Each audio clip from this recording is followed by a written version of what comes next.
Now it's time for the section that I'm most passionate about. How do we use the training aid in line with the learning sciences? Elon Musk said this. He said that we shouldn't base our philosophy on an analogy. We should base it on what we know to be the most fundamental truth. Well, at Game Like Training, the most fundamental truth that we know is that cognitive stress leads to learning. So, this module is going to cover how we create cognitive stress to induce deeper learning for the students that are using Gravity Fit.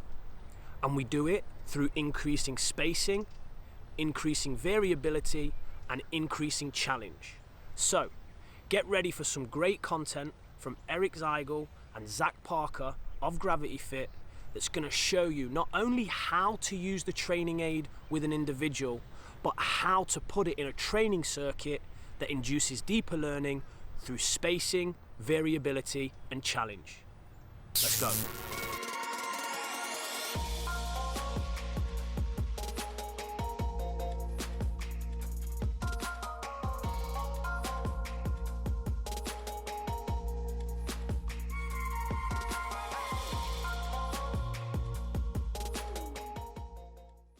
Like Ian said, cognitive stress is essential to learning and retaining a new movement pattern.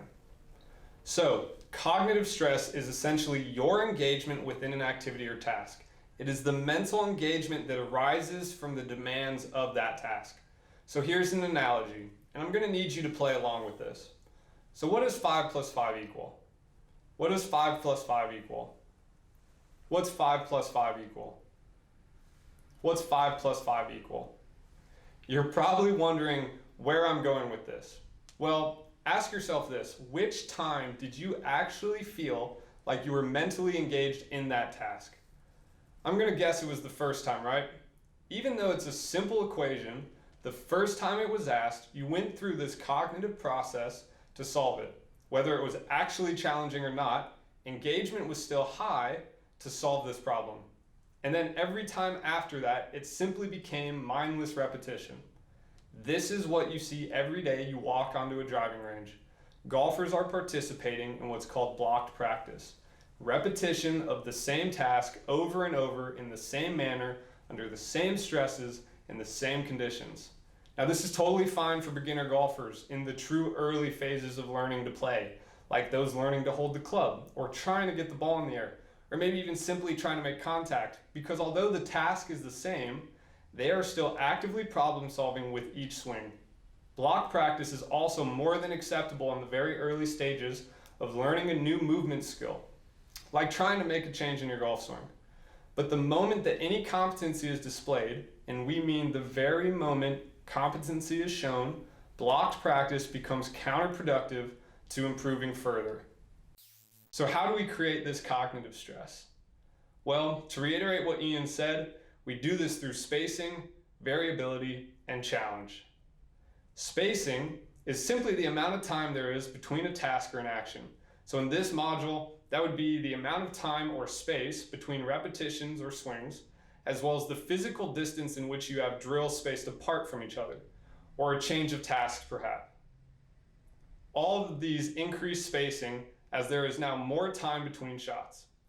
Variability is ultimately a change of task or action. So for this module, that could be things such as changing targets, clubs, hitting locations, different drills, different stations, or even changes in tasks such as going from an iron shot to a putt. Challenge is exactly what it sounds like. It's the challenges or demands of a task for that individual. If you aren't familiar with Mark Guadagnoli's work on the challenge point theory, download the attachment below this video. You'll love it. For this module, challenge could be the demands of the task, so having to hit a certain target, or even the amount of feedback they receive from the coach or the training aid can increase the challenge. But ultimately, the sweet spot in learning arises when the student is able to achieve the task some of the time and is also unsuccessful some of the time. So let's go ahead and take a look at things outside where we're going to talk through some real life case studies with real students ranging from junior golfer to PGA Tour, and you'll see exactly how to incorporate spacing, challenge, and variability into your coaching or your training.